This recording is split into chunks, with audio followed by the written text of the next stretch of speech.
উত্তরপ্রদেশের আইপিএস অজয় পাল শর্মা এ রাজ্যের দ্বিতীয় দফার ভোটে দক্ষিণ চব্বিশ পরগনা জেলার পুলিশ অবজারভার হিসেবে নিয়োগ করা হয়েছে তাকে।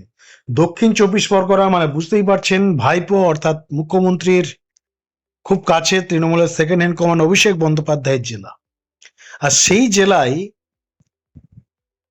সেই জেলাকে ঠান্ডা করার জন্য নিয়ে আসা হয়েছে সরাসরি উত্তরপ্রদেশ থেকে আইপিএস যোগী আদিত্যনাথ, উত্তরপ্রদেশের মুখ্যমন্ত্রীর ডান হাত এবং এনকাউন্টার স্পেশালিস্ট অজয় পাল শর্মাকে। এবং বঙ্গ আসতেই এই খবর ভাইরাল হয়েছে এবং সকলের নজর ছিল তার দিকে।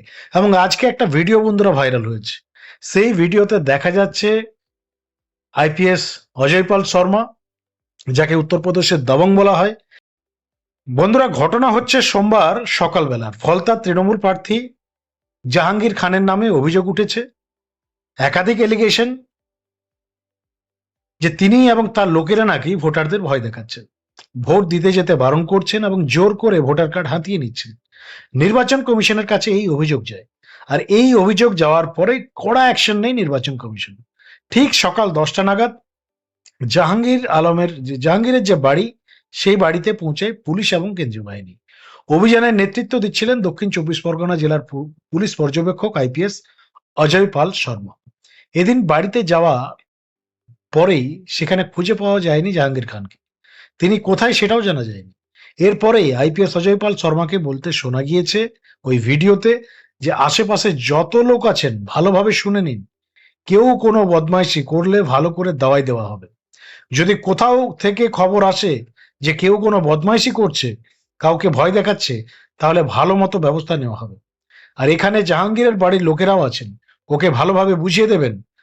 বারবার যে খবর আসছে যে ওর লোকেরা ভয় দেখাচ্ছে, ভালো মতো ব্যবস্থা নেওয়া হবে, পরে কান্নাকাটি করো না। আর এই প্রসঙ্গে পাল্টা জবাবও দিয়েছে তৃণমূল কংগ্রেস। সর্বভারতীয় তৃণমূল কংগ্রেসের যে এক্সেন্ডেল, সেখান থেকে এই প্রসঙ্গে দুটি পোস্ট করা হয়েছে। জাহাঙ্গীর খানের বিরুদ্ধে অভিযোগ, ভোটারদের ভয় দেখিয়েছেন তিনি। আরো যেটা বড় অভিযোগ, জাহাঙ্গীরের তরফে ভোটারদের হুমকি দিয়ে এও বলা হয়েছে যে তারা যেন ভোট দিতে না যায়। এর পাশাপাশি ভয় দেখিয়ে ভোটার কার্ড কেড়ে নেওয়া হয় বলে অভিযোগ উঠেছে। তো এই সমস্ত ঘটনায় বন্ধুরা, বিষয় হচ্ছে এমনিতেই দক্ষিণ চব্বিশ পরগনা সারা রাজ্যের মধ্যে যতগুলো জেলা রয়েছে খুব সেন্সিটিভ। এই যে ভোটের দিনের অশান্তির যে খবরগুলো আসে, এই দক্ষিণ চব্বিশ পরগনা জেলা তার মধ্যে অন্যতম। আর কেন আসে, হওয়ার কারণ কি, এগুলো আশা করি ব্যাখ্যা করার আপনাদের কাছে কোনো দরকার নেই, কারণ আপনাদের পুরোটাই জানা। কাদের এখানে ইন্ধন রয়েছে, কারা করে এই অশান্তিগুলো, এবং কোথায় ডিস্টারবেন্স রয়েছে, এগুলো সকলের জানা। বাংলার সমস্ত মিডিয়া হাউস জানে, বাংলার বুদ্ধিজীবী থেকে শুরু করে পুলিশ প্রশাসন, সবকিছু প্রত্যেকের কাছে জলের মতো পরিষ্কার, কিন্তু কোনো অ্যাকশন হয়নি। কারণ যারা এগুলো করে, যারা এই অশান্তি পাকায়, তাদের উপরে উপর মহলের হাত রয়েছে। সেই উপর মহলের হাতটা যেদিন সরে যাবে, সেদিনই জায়গাগুলো ঠান্ডা হবে। 4 তারিখ হাই ভোল্টেজ ডে, আগামী সোমবার। আপনারা সকলেই জানেন ভোটের রেজাল্ট ঘোষণা হবে। তার মাঝে আগামী 29 তারিখ নির্বাচন রয়েছে। আর সেই নির্বাচন যাতে অবাধ এবং সুষ্ঠুভাবে করাতে হয়, তার সমস্ত প্রচেষ্টা চালাচ্ছে নির্বাচন কমিশন। আর একাধারে ইউপির, যার বিষয় নিয়ে আজকের আমাদের এই প্রতিবেদন, বুঝতেই পারছেন এই ধরনের অফিসার বাংলায় খুব প্রয়োজন রয়েছে। এবং একটা কথা পরিষ্কার, যদি 4 তারিখের রেজাল্ট রাজ্যের পালা বদলের রেজাল্ট হয়, তাহলে বুঝতেই পারছেন যে এই অজয় পাল শর্মা আইপিএস, এই ধরনের আইপিএস বা এই মতো আইপিএস কিন্তু পশ্চিমবাংলায় আরো আসবে, এবং আগামী দিনে পুলিশ প্রশাসনের নেতৃত্বে এরাই দেবে। আর এদের নেতৃত্বে বুঝতেই পারছেন কাউকে রেয়াত করা হবে না, বাড়ি থেকে টেনে তুলে নিয়ে ব্যবস্থা হবে। যা খবর, যেভাবে সমস্ত দিক থেকে, ওপর মহল থেকে যে ধরনের রিপোর্টিং আসছে, তাতে পশ্চিমবাংলা বর্তমানে খুব সেন্সিটিভ পর্যায়ে রয়েছে। দেখুন, আপনারা দেখেছেন তৃণমূল কংগ্রেসের পক্ষ থেকে একটা স্লোগান দেওয়া হয়েছে, যখনই বাংলায় ভোট হয়, পশ্চিমবঙ্গে ভোট হয়, পুরো ওয়েস্ট বেঙ্গল কমিউনিটি একটা ইমোশনাল গেম খেলার চেষ্টা করেন এ রাজ্যের মুখ্যমন্ত্রী মমতা বন্দ্যোপাধ্যায়। তৃণমূলে এবারে ভোটের যে অডিও সং, তার অফিসিয়াল গান একটা রিলিজ করেছে, যতই করো হামলা আবার জিতবে বাংলা। এই যে আবার জিতবে বাংলা, তার মানে পুরো রাজ্যটাকে এখানে ইন্ডিকেট করা হচ্ছে। কিন্তু বাংলার কত মানুষ তাদের পক্ষে রয়েছে? বাংলার আজকের ডেটের যে মানুষ, বাংলার অডিয়েন্স, বাংলার জনগণ টোটালটা তৃণমূল কংগ্রেসের বিপক্ষে আজকে পরিষ্কার সেটা জানা যাচ্ছে সমস্ত জায়গাতে।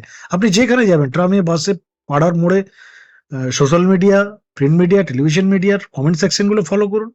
মানুষ যেখানে স্বতঃস্ফূর্তভাবে তার অভিমত প্রকাশ করতে পারছে, সেই সমস্ত প্ল্যাটফর্মে আপনারা যান। সে পাড়ার চায়ের আড্ডা হতে পারে, ট্রাম হতে পারে, বাস হতে পারে, পাড়ার মোড় হতে পারে, যেখানে মানুষ স্বতঃস্ফূর্তভাবে তার বক্তব্য রাখতে পারছে, সেখানেই আপনারা তৃণমূল কংগ্রেসের বিরুদ্ধেই কথা শুনবেন।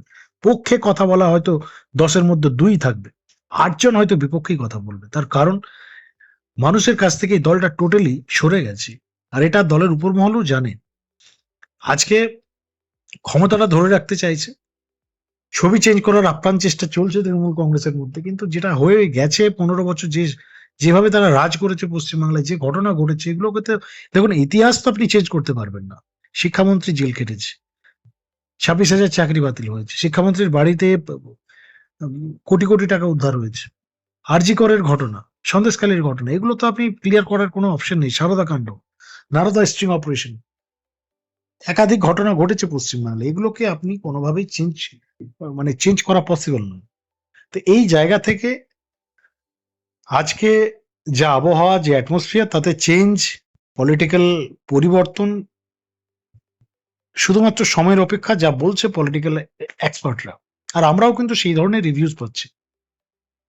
তো যে বিষয়টা বন্ধুরা আপনাদেরকে আমরা জানাতে চাইছি, ঠিক যেমন তৃণমূল কংগ্রেস এই পুরো রাজ্যর ইমোশনাল দিক থেকে একটা প্ল্যানিং করার তারা চেষ্টা করছে, আবার জিতবে বাংলা, ঠিক একইভাবে